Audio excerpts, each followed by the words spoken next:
Bien, amigos, hoy es martes, no varía la presentación del ingeniero Cuello. Quisiéramos pedirle algo a José Israel. José, la cantidad de temas que casi son impostergables porque para el viernes ya resultarían un poco de fiambre, que nosotros tenemos aquí. Yo quería planteártelo en forma conjunta para que tú te tomes tu tiempo sin ansiedades de parte nuestra y tú puedas llenarlo satisfactoriamente con la menor cantidad de tiempo posible. Mira, lo primero es que en Estados Unidos hay un cambio. Lo segundo es que el comentario nuestro después que termine el tuyo tiene que ver con la influencia de Estados Unidos en nuestro país, que es una constante. Por tanto, los cambios republicanos o demócratas en Estados Unidos nos afectan. La otra es el tema de cuál era la diferencia de un opositor en la URSS, en la Unión Soviética y ahora, que hay un señor Navalny que tiene que ver con ser un opositor y creo que lo están persiguiendo. ¿Y cómo era antes? Lo otro es el tema de la eficiencia de algunas medidas tomadas por Trump. Porque es como decía, tú no puedes, un tirano no se puede pasar la vida entera matando personas y un corrupto no se puede pasar 30 o 20 años robando. Lo mismo le pasa a un loco, no se puede pasar 4 años loqueando, pero parece que hizo algún tipo de acción que son irreversibles. Entonces, quería que el famoso maletín, que él se lo dejó con un guardia, en vez de entregárselo al presidente nuevo, el maletín que tenía los códigos nucleares. El nuclear. Entonces, te planteo eso para que nos ayude y después aquí localmente el tema del constitucional, que parece que el doctor Fernández es la segunda mayoría, y las vacunas. Adelante, buenos días, José. Buenos días. Mira, vamos a ser sintéticos para poder rendir en la cantidad de temas que el clima nacional e internacional impone. Lo del maletín se esclareció en el manejo del maletín y en el manejo de la crisis. El primer elemento fue cuando la señora presidenta de la Cámara de Representantes, Pelosi, la señora Pelosi, doña Pelosi, llamó al Estado Mayor y le dijo, miren, fíjense dónde está el maletín, dónde está la cosa, coja el maletín. Ve. Luego Trump entrega el maletín de una manera muy particular, como todo lo que él hacía. Ahora bien, ¿quién es el árbitro del maletín? Es la Fuerza Armada. Entonces, las Fuerzas Armadas, que no son deliberantes, son las que tienen la clave de las transferencias de poder y del poder mismo. Es importante porque en Estados Unidos el golpe de Estado no se ha configurado como un comportamiento permanente. Sin embargo, Estados Unidos propicia golpes de Estado en América Latina y en el mundo entero. Donde quiera que puede, propicia el fenómeno de desconocimiento de un poder del Estado por otro, donde la capacidad de las Fuerzas Armadas, que es lo que ellos tutelan, es decisiva. El golpe de Estado en su definición estricta significa el desconocimiento de uno de los poderes del Estado, que son 3, por los otros poderes. Pero resulta que hay otro poder que es tan deliberante como cualquier otro que pueda pretenderlo, que son las Fuerzas Armadas, que son las claves de los golpes de Estado. Se ha ridiculizado mucho América Latina en estos días, diciendo que los actos de Trump son semejantes a los de las repúblicas bananeras. Pero ¿qué resulta? ¿Quiénes son los que se comen un guineo? ¿Para quién se sembró guineo durante muchísimo tiempo en América Latina? ¿Y quién lo sembró? Empresas norteamericanas que convirtieron en monocultivo el guineo porque ellos tenían que comprar el guineo, particularmente en United Fruit. Entonces eran repúblicas bananeras, ciertamente, pero ¿quién comía guineo allá?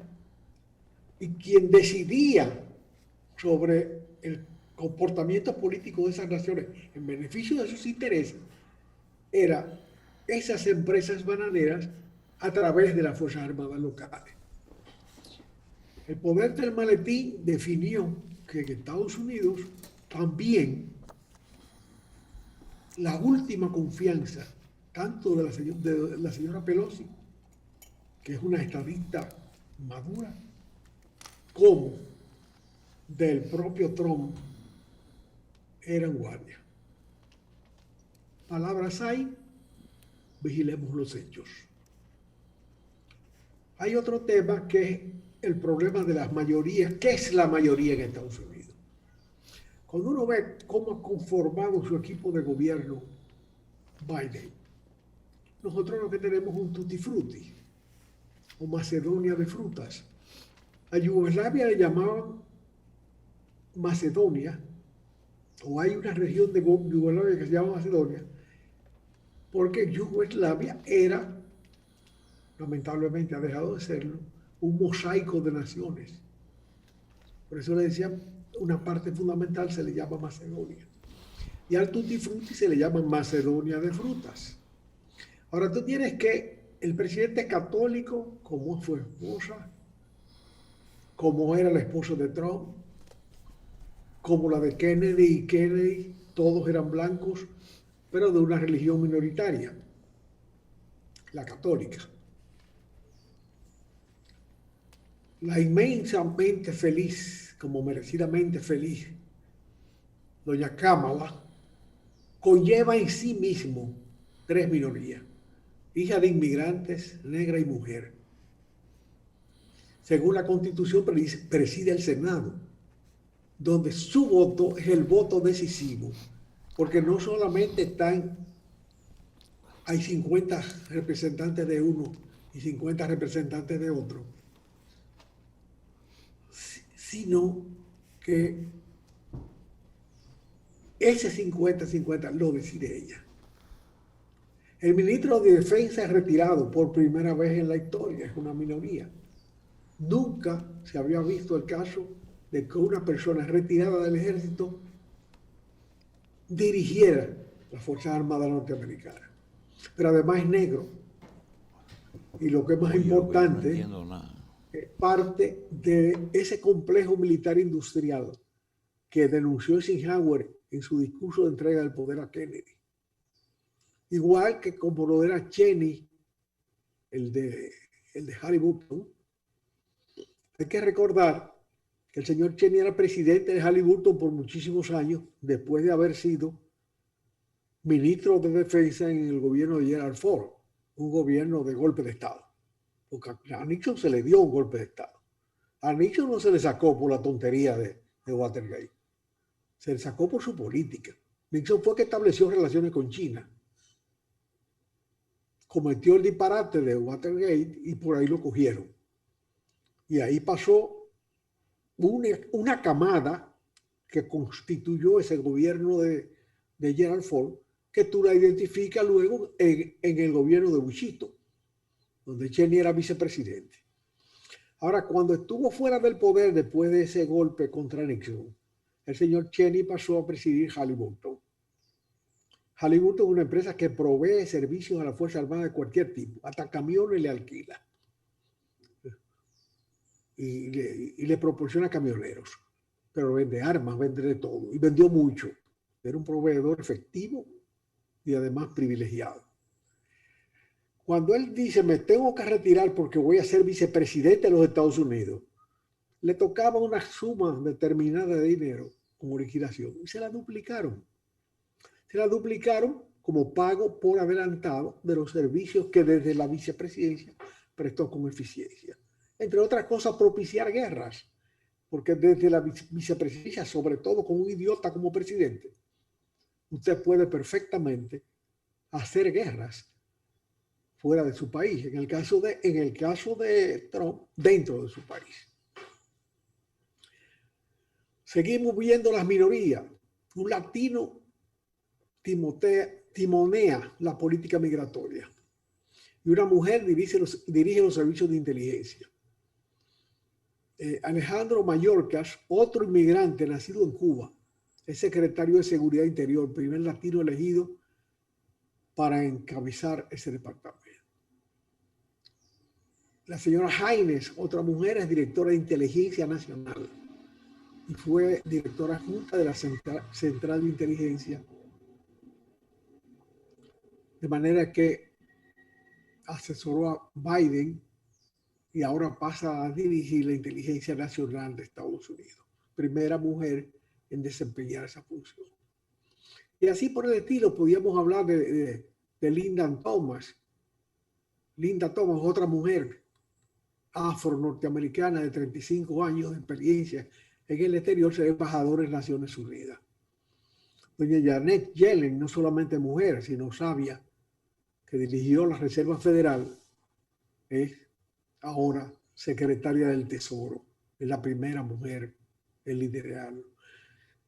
Hay decenas de ejemplos que demuestran dónde está la mayoría norteamericana. ¿Cómo se constituye la mayoría norteamericana? La mayoría norteamericana es una suma de minorías. Tan sencillo como eso. Ya la mayoría norteamericana dominante, no es el grupo esencial de británicos que constituyó el núcleo capaz de concebir la nación norteamericana y de darle sus documentos fundamentales. No. Esa suma de minorías, que podíamos extenderla a otras cosas, es una suma de minorías que constituye la mayoría.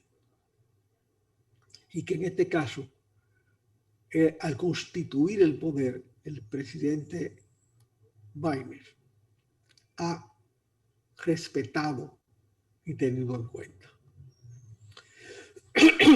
Lo que diferencia a Andrés Navalny de otros opositores rusos a través de la historia de cientos de años, de sus dos grandes etapas, el zarismo y el llamado socialismo, que no se diferenciaron en una cosa esencial, que fue la capacidad despótica que garantizaba la estabilidad de sus poderes.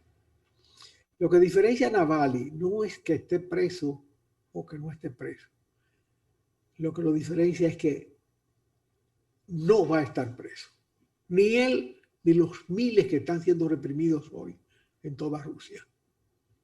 Eso es el enraizamiento, la aceptación por primera vez en la historia de Rusia, de la Rusia zarista y de la Rusia soviética, ambas esencialmente despóticas e intolerantes.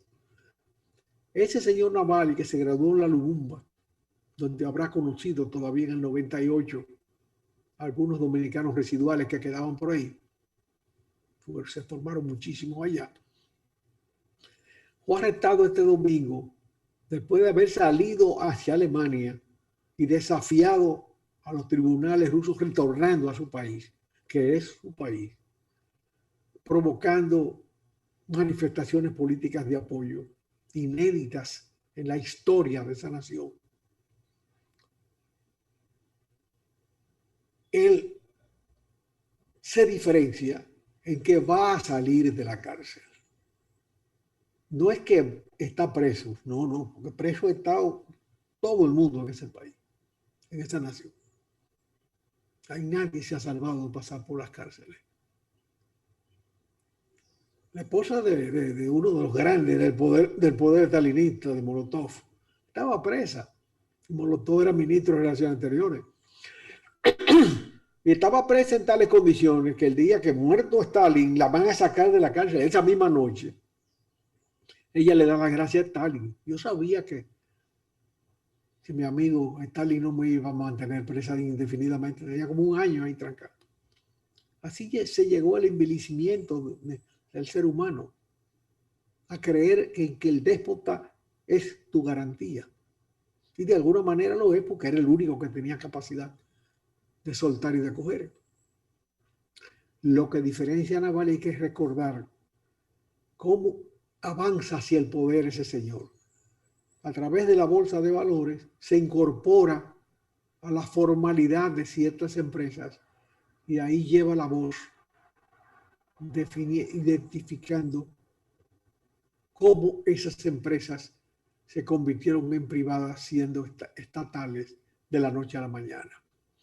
Fue el mismo recurso, aunque con distintos fines, que empleó una monja de las de Agria, en la que fundaron el Colegio Santo Domingo en la República Dominicana, hija de una persona muy destacada en su tiempo, el arquitecto Humberto Ruiz Castillo, que era asesor arquitectónico de Trujillo.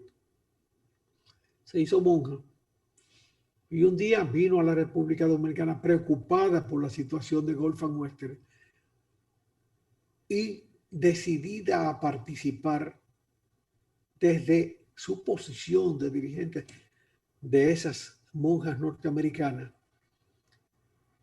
en el problema Golfan Western de la época en este país.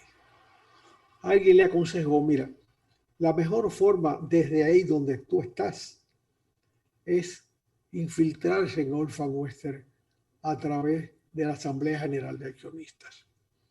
Y efectivamente ya compró a nombre de la entidad cristiana que prácticamente presidía, compró acciones de Golfan Western suficientes como para tener una presencia en la Asamblea de Accionistas, que no necesariamente asiste todo el que tiene alguna acción. Y desde allí, junto con Alfonso Canto, que es líder de los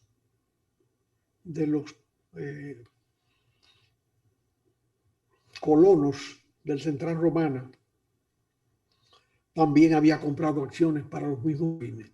Juntos montaron una pareja dinámica en la Asamblea de Accionistas y obligaron a que Charles Bludron modificara ciertos elementos del trato a los empleados de Golfan Western entonces.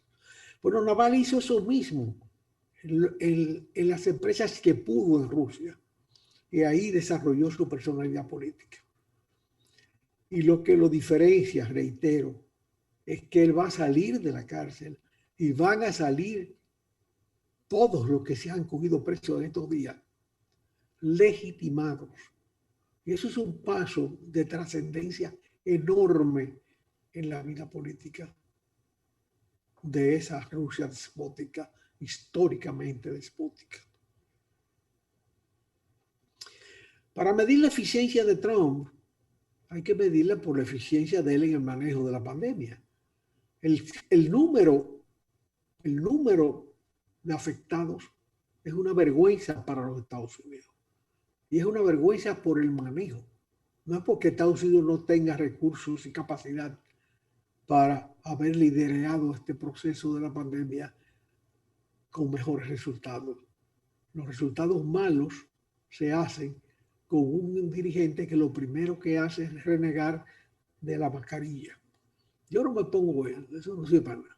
Un presidente contradiciendo a los científicos, a los que en ese momento deben merecer más respeto que nunca por la crisis que afecta a todos con peligros de muerte. Pues bien, más de 4.400 personas en Estados Unidos fallecieron el día anterior a las votaciones de la Cámara de Representantes que abrieron por segunda vez un juicio político al señor Trump estando en el poder.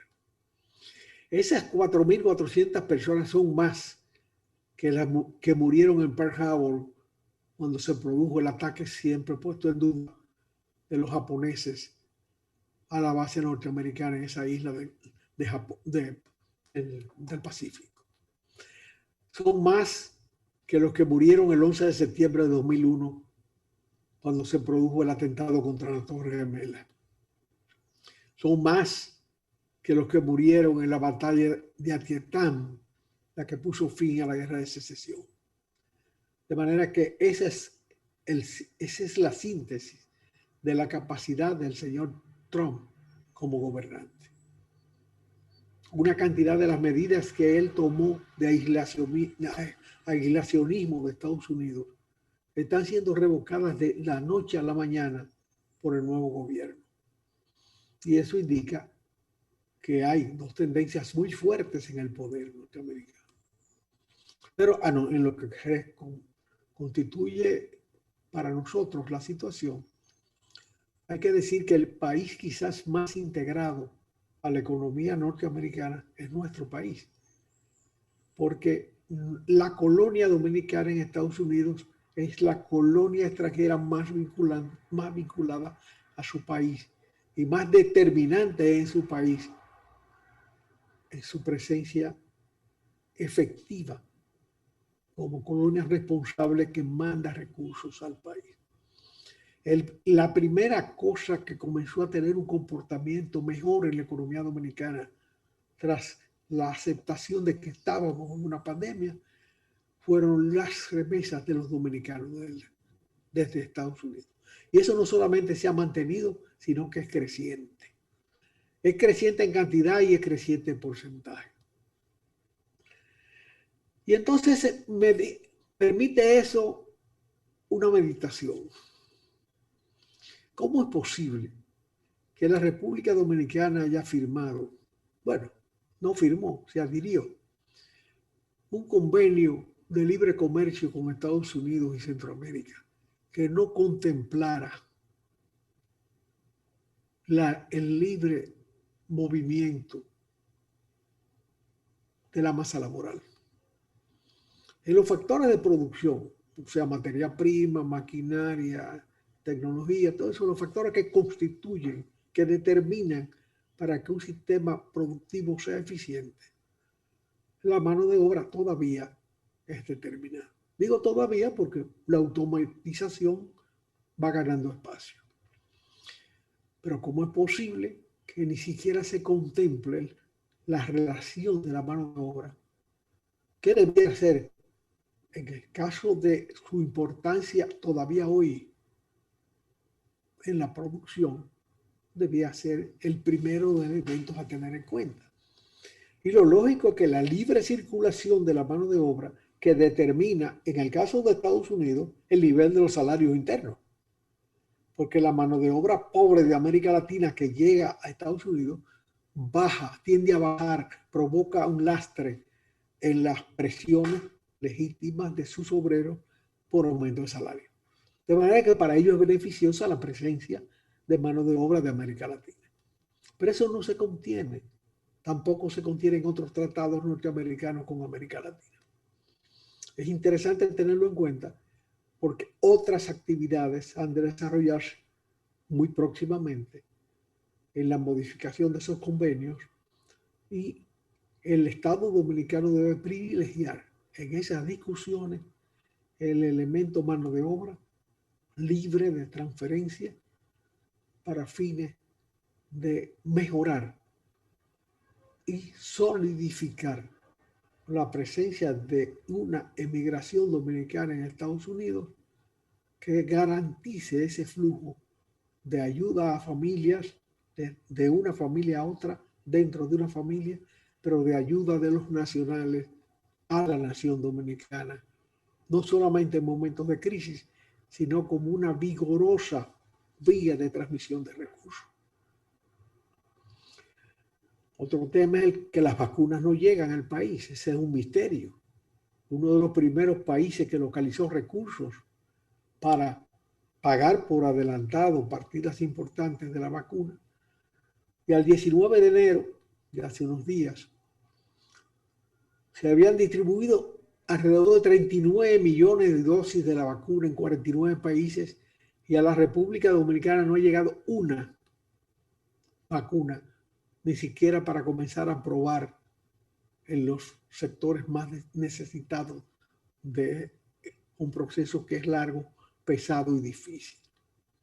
Eso es inexplicable y no hay nadie que dé una justificación de ese aislamiento que tiene la República Dominicana en la asignación de unas vacunas que probablemente fue uno de los primeros países que pagó o que comprometió. 70 países de bajo ingreso podrán vacunar 1 de cada 10 personas. Eso es preocupante porque no se liquida la vacuna solamente liquidándola en uno que otro país. Los judíos y sus líos nacionales que tienen por allá en el manejo a veces muy errático, están privilegiando a sus nacionales en zonas donde los palestinos y ellos conviven. La vida cotidiana conlleva la proximidad y la relación entre palestinos y judíos múltiple. Entonces, ¿cómo es posible que pretendan vacunar solo a los judíos, pero no a los palestinos? Eso es perder el tiempo. La vacuna no puede discriminar en términos nacionales. Es como la tontería que dicen aquí que a los haitianos no les toca. Pues si los haitianos producen, si los haitianos trabajan, si los haitianos conviven, ¿cómo tú puedes decir que no les toca vacuna cuando son seres humanos también que transmiten y acogen un malestar que no pide pasaporte ni pregunta nacionalidad cuando se transmite de una persona a otra? Eso es una necedad. Es ineludible que la vacuna se le dé a todos en el territorio que se está tratando de vacunar para que se elimine la pandemia. Ese es el problema. El problema no es un problema de migración. El problema de migración se resuelve a los niveles de migración cuando se está trabajando en ese tema. Pero a niveles de vacunación, discriminar, me parece una cosa tonta. Y un último dicen tema que la para el vacuna día de hoy, que la vacuna es derecho universal, no un derecho establecido en constitución local también. como la migración, la libre migración está consagrada en la Carta de Naciones Unidas, desde la segunda Asamblea de Naciones Unidas que se produjo en París y que presidió Balaguer a nombre de la República Dominicana la delegación. Desde ese momento, la libre migración está consagrada en la Carta de Naciones Unidas. De manera que cómo es posible que se ignore la libre migración cuando se hace el Tratado de Libre Comercio que facilitan que todos los factores de producción sean libres o tengan un determinado nivel de libertad mutuamente conveniente según las condiciones del acuerdo, y no ni siquiera se menciona la libre migración del ser humano, de la mano de obra. Y por último, una cosa preocupante. Fue en la Constitución vigente en la República Dominicana, la última Constitución, en la del 2010, se consagra la existencia de tribunales que están por encima de los tribunales que conocíamos. El tribunal más alto que tenía el país hasta esa fecha era la Suprema Corte de Justicia, que maneja las decisiones últimas del sistema judicial existente. Pero hay otros tribunales que se concibieron luego, no se inventaron aquí, uno de los cuales es el Tribunal Constitucional, que es el tribunal de los tribunales, porque es donde se conoce la fidelidad con respecto a la Constitución de cualquier medida, sobre todo de carácter legislativo, pero también de carácter administrativo y ejecutivo. Y ni hablamos de carácter judicial y su relación con la Constitución de la República, su fidelidad con relación a la Constitución de la República. Este es el tribunal de los tribunales. Bien, y naturalmente participar del Tribunal Constitucional es trascendente. El país ha tomado un poco a la ligera porque la preocupación nacional de la pandemia, la selección de 4 jueces del Tribunal Constitucional que deben ser renovados según su reglamento constitutivo. Y aparece una señora que comenzó su carrera como juez suplente de paz, luego juez de paz, luego juez de primera instancia, juez de corte. Y actualmente era la presidenta de la segunda sala de la Corte de Apelación del Distrito Nacional, sobre la cual pide licencia para irse en la transición de gobierno como jefa de la misión a la Santa Sede. Fue quien sustituyó a Víctor Grimaldi, que tenía muchos años en ese cargo. Ella ha acumulado muchos títulos, se fue a la Santa Sede, según se dijo, porque es muy católica, a solicitud de un obispo que pidió que le enviara allá. Y de repente, meses después de ese traslado, y estando en licencia de su cargo, viene y opta por una posición en el Tribunal Constitucional, y naturalmente méritos laborales probablemente tiene. Pero no es posible que, si ella no ha amortizado todavía ni siquiera lo que cuesta mandar un embajador y volver a traerlo, que lo tiene que asumir el país, Lo despido. que haya cambiado sus gustos, sus antojos, y haya optado por una posición en el Tribunal Constitucional y la haya logrado. Nosotros teníamos ese tema, nos parecía como una carrera demasiado acelerada, como un antojo. Es una apreciación personal, tal vez estamos equivocados. Ella tiene méritos suficientes como para ese bamboleo profesional. Claro, que lo disfrute, porque en definitiva esos cargos no se otorgan con rigor. Bien. Ahora, en el día de ayer, cuando trabajábamos estos temas, vimos un artículo, como siempre, agudo, brillante, duro, de Carmen Inver, que publica todos los lunes en el periódico Hoy, sobre otro sujeto que también fue ganador de una posición en el Tribunal Constitucional, llamado Miguel Valera Montero, al cual diseca con un escalpelo riguroso e implacable ese artículo, al cual no tenemos nada que agregar, pues simplemente lo referimos para que cada quien lea ese artículo de ayer de Carmen Inver y vea las condiciones de ese señor que ya es juez del Tribunal Constitucional de la República Dominicana. Un individuo que debiera ser sujeto de la persecución judicial. Bien, como se ve, se pueden tratar muchos temas Sí, en un tiempo corto. sí, cómo es. Gracias. Muchas gracias. No, gracias a usted, Nos vemos ingeniero. El próximo viernes. El próximo viernes con más temas con respecto a muchas cosas de interés entonces. Vamos ahora a una pausa, volvemos en unos instantes.